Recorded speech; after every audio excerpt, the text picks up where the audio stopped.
Meus queridos amigos, o ano de 2024 já está batendo na nossa porta, a gente já está há alguns dias de um ano novo e muitos investidores já estão fazendo o dever de casa, buscando algumas opções de investimento para o próximo ano, analisando, fazendo o que deve ser feito. Aqui no canal a gente já comentou ações de dividendos para 2024, ações de crescimento e nesse vídeo nós iremos analisar 4 fundos imobiliários que podem ser boas opções para 2024, com potencial de valorização e também pagamento de bons dividendos para médio e longo prazo. Nos últimos vídeos, se você quiser dar uma olhada, a gente já gravou aqui ações de dividendos para 2024 e ações de crescimento. Hoje, focando aqui nos fundos imobiliários. Quem já é de casa, deixa o like aqui no vídeo para fortalecer a nossa parceria. E eu tenho uma novidade aqui para vocês, tá? Badu Vieira falando, especialista em investimento certificado, e saiu o resultado da prova que eu fiz para analista de valores imobiliários, CNPI, passei, então oficialmente agora analista de valores imobiliários, certificado também pela APIMEC, já fiz a solicitação ali da certificação, da emissão do meu certificado, fiz as 2 provas, passei de primeira, queria agradecer o apoio de vocês e dizer aí que essa conquista divido aqui com vocês que estão sempre me apoiando aqui nos comentários. 2024, analista de valores imobiliários, mas é claro, vamos continuar dizendo em todos os vídeos que isso daqui não é uma recomendação de investimentos, até porque não é bem assim que a banda toca. Como você sabe, a taxa Selic, que é a principal medida, a principal taxa de juros aqui no Brasil, na nossa economia, está num ciclo de queda. Então, à medida que a inflação também está sendo controlada, isso traz um impacto positivo para os ativos de renda variável, principalmente os fundos imobiliários têm essa correlação também. Então, o primeiro fundo que a gente vai analisar aqui é o PVBI11, é um fundo que recentemente ele vem se destacando dentro do segmento de lajes corporativas, que, sendo bem sincero aqui com vocês, não é um dos mais tranquilinhos da Bolsa de Valores recentemente. Então, eu fiz questão de colocar aqui o PVBI11, primeiro que eu acho um fundo interessante, primeiro entre os 4 fundos, justamente porque eu sei que só de me ouvir falando aqui de um fundo imobiliário de lajes corporativas, já vai ter gente torcendo o nariz, fazendo careta de desgosto do outro lado da tela aí, mas pode ficar tranquilo que, apesar de ser desse segmento de lajes corporativas, e aí que o segmento está com problema, passando por dificuldades, essa é uma coisa que os investidores precisam entender também, a situação de um segmento, de um setor, não determina a situação de um ativo em específico, seja um fundo imobiliário ou uma ação de alguma empresa. E mesmo assim, mesmo que o ativo esteja passando por alguma dificuldade, dependendo do preço, pode sim ser um bom investimento. E aí eu vou falar por que eu estou te falando isso. Eu tenho certeza que quando você me escuta falando aqui de lajes corporativas, a primeira preocupação que vem à sua mente é vacância elevada, então os inquilinos pulando fora, dividendos em queda, às vezes alavancagem descontrolada no fundo imobiliário, imóveis alugados a preço de banana, mas essa não é a realidade do PVBI11. Atualmente ele vem apresentando uma vacância física total na casa dos 9%, que é baixa para o setor, mas é considerada alta para o histórico do fundo. E isso é explicado pelo ingresso recente de 2 imóveis no portfólio do fundo, o Vila Olímpia e o The One. E como a gente pode ver, por essa tabela de carteira de ativos aí, da carteira de ativos do fundo, esses 2 imóveis são os imóveis que estão fazendo com que a vacância fique um pouco maior. Mas o esperado é que essa vacância diminua em 2024 à medida que a VBI busque novos inquilinos para esses imóveis, o que não é, diga-se de passagem, uma missão impossível. Isso porque, juntamente com o HGPO11, que é outro fundo desse segmento, o PVBI11 ele tem um ótimo portfólio de ativos. Você tem imóveis ali de muita qualidade. As lajes que fazem parte do fundo são do tipo AAA, ou seja, tem o maior nível de qualidade que o imóvel pode ter, se a gente for ver a média geral ali. Além disso, eles têm imóveis também que são muito bem localizados na região mais buscada pelas empresas em São Paulo, ali a famosa Avenida Faria Lima e algumas regiões próximas também, então é a nata da localização.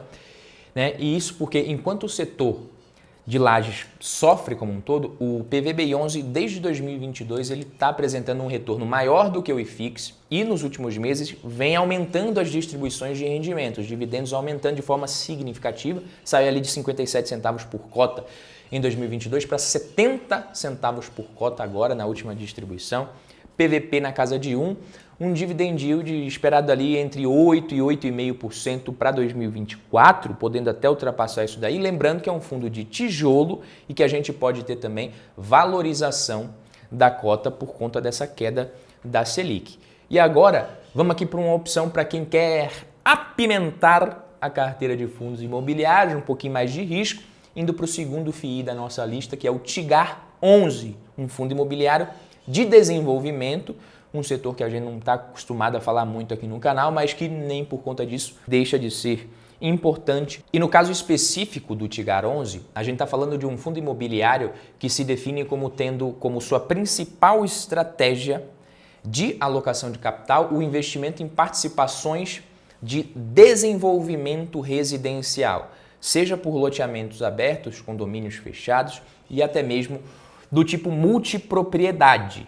Então tem mais risco aqui, você pode ver. Atualmente, pelo relatório de novembro, a gente consegue ver que o portfólio do fundo está dividido em mais de 160 ativos diferentes, sendo que 159 da parte que eles chamam de equity, que é o que gera mais retorno, 2 ativos de crédito e 2 ativos negociados em bolsa, o BICE11 e uma participação na Alphaville, código AVLL3. Outro ponto que a gente precisa destacar, que é interessante a gente comentar aqui, é que o Tigar 11, ainda nessa parte do portfólio, é o quanto esse fundo é diversificado geograficamente. Nós estamos falando aqui de mais de 160 ativos espalhados por 23 estados e 101 municípios, sendo o estado com maior concentração Goiás e logo em seguida o estado do Pará, fugindo totalmente dessa lógica de concentração em São Paulo que a gente vê em outros fundos imobiliários.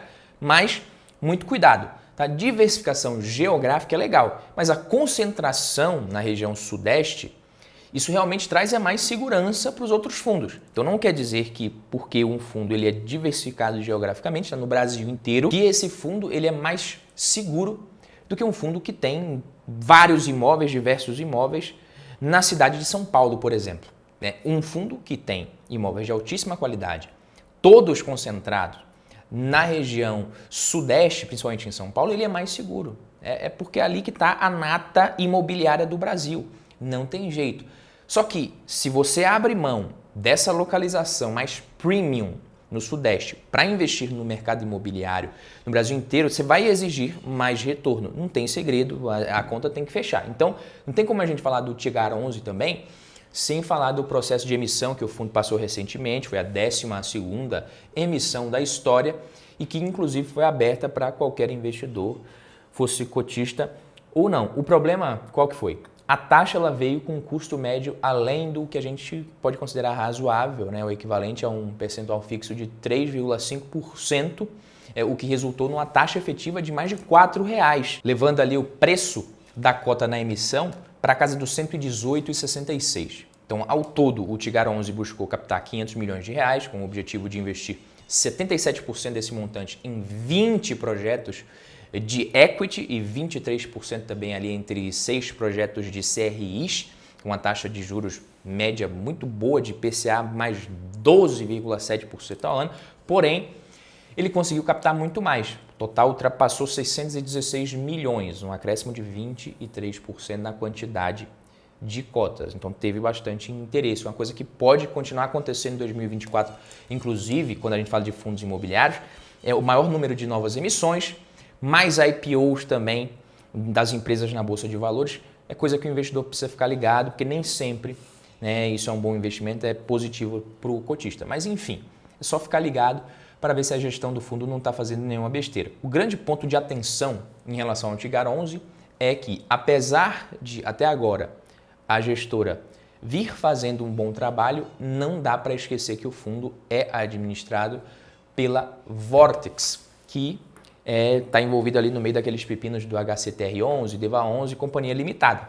É claro, também não dá para comparar o que está acontecendo com esses fundos com o que está acontecendo com o Tigar. Não quero mais uma vez ficar entrando nesse assunto aqui, mas esse por si só é um bom motivo para você ficar ligado, ligar o alerta ali, né, por conta da gestão, o que não torna um investimento ruim. Tem potencial, como eu falei, mas tem mais risco. Então você pode esperar um dividend yield ali na casa dos 14% ao ano para 2024.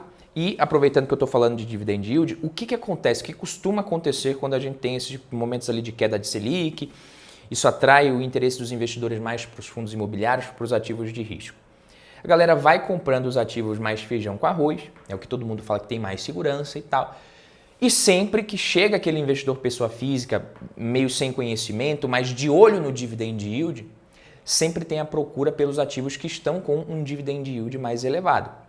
Então a galera vai correr para os fundos de papel, vai ver o que está pagando mais e vai investir nesses fundos, principalmente quem chega depois, quem chega só de olho na alta recente, né, e no dividend yield maior do que a taxa Selic.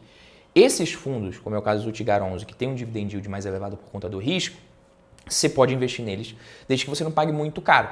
Então você vai investir nesse fundo depois que já subiu muito, que esse dividend yield até diminuiu um pouquinho, que já está atraindo o interesse de muita gente ali, meio que sem conhecimento. Não, você precisa investir nesse fundo na hora que ele não está chamando muita atenção ainda, quando a taxa Selic ainda está elevada. É isso que você faz para você ter um bom aproveitamento investindo nesses ativos. E agora, aproveitando também que eu toquei nesse assunto mais uma vez de gestão e análise de risco, a gente vai usar esse gancho aqui para falar do terceiro fundo da nossa lista, que é o IRDM11.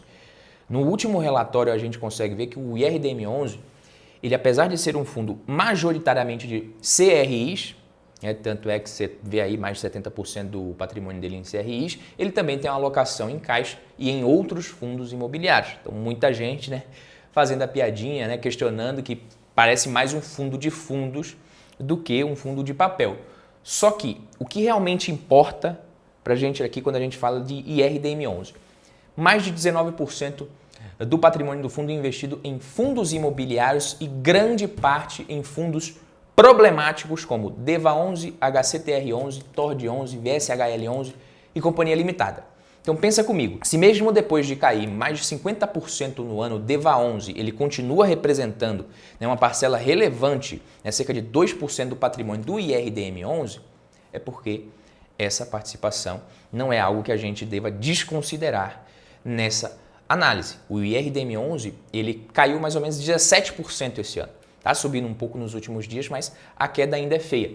Apesar disso, eu acredito que por esse preço, inclusive comprei cotas dele por volta ali dos R$ 73,20, gravei um vídeo completo aqui, mostrei que estava comprando as cotas só para explicar a minha situação, o racional por trás da minha compra também. Vou deixar o link aqui no card para quem quiser ver, mas pelo preço certo, pode ser um bom investimento. O que eu quero dizer é que, na minha avaliação ali, quando a gente olha aqui no Investidor 10, a gente consegue ver que o PVP atual é de 0,86, enquanto a média do segmento é de 0,94. Ou seja, isso mostra que o mercado está apresentando esse desconto grande em relação ao valor patrimonial no IRDM11, muito provavelmente analisando ali que esses fundos problemáticos nos quais o fundo investe, eles vão valer algo muito próximo de zero. É uma análise radical que eu não acredito que faça muito sentido.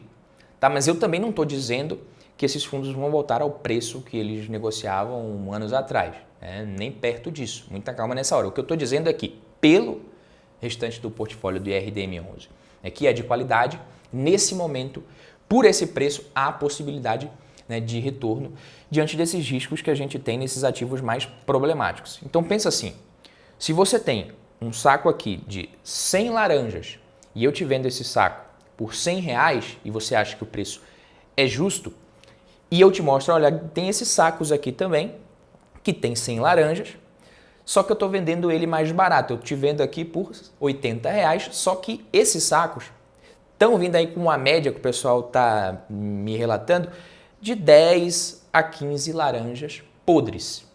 Você vai aceitar pagar R$100 só porque ele tem 100 laranjas também? Não, se na média ele está vindo ali com 10 a 15 laranjas podres, você vai pagar no máximo 100 menos 15, R$85. Se eu te falar que eu te vendo esse saco com 100 laranjas, entre 10 e 15 podres, por 75, talvez você pode achar que é um bom negócio. Então, essa é mais ou menos a situação do IRDM11 nesse momento, na minha opinião.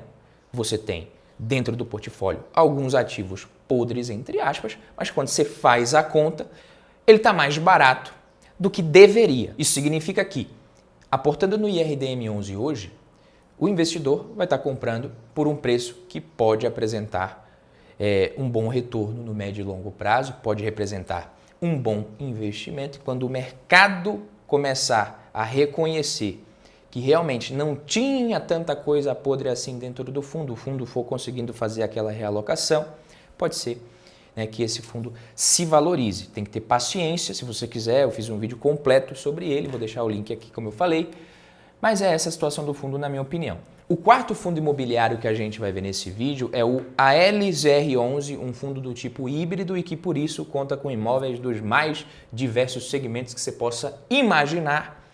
O ALZR11 é um fundo bem conhecido. Sendo mais preciso aqui nos números, segundo o relatório de novembro, são 16 imóveis que fazem parte do portfólio do fundo e que estão ali em 10 segmentos diferentes, uma diversificação realmente impressionante. Ao todo, 43% do patrimônio do fundo ali em edifícios comerciais, 28% em galpões logísticos, divididos entre secos e refrigerados, 24% renda urbana e 5% para data center. Além disso, o que a gente tem? A gente consegue ver também que desses imóveis, 88% ficam em São Paulo, aqui a gente já vê mais segurança, e a gestão faz uma divisão entre o estado e a região metropolitana de São Paulo, que fica ali com 12% também sobrando para o Rio de Janeiro. Outro ponto importante de se comentar no ALZR11 é que, apesar de ser um portfólio de alta qualidade, tanto que esse fundo não teve nenhum tipo de problema para reajustar os aluguéis, tá desde outubro com esses aluguéis reajustados pela inflação tranquilinho, mas a gente observa que hoje o ALZR11 ele está com um caixa que vai além do razoável, justamente por ele não estar conseguindo alocar os recursos que captou na sua última emissão. Então está com uma boa reserva ali em caixa. Até novembro o fundo tinha 300 milhões em caixa, o que representa quase 30% do patrimônio. Então um percentual muito elevado.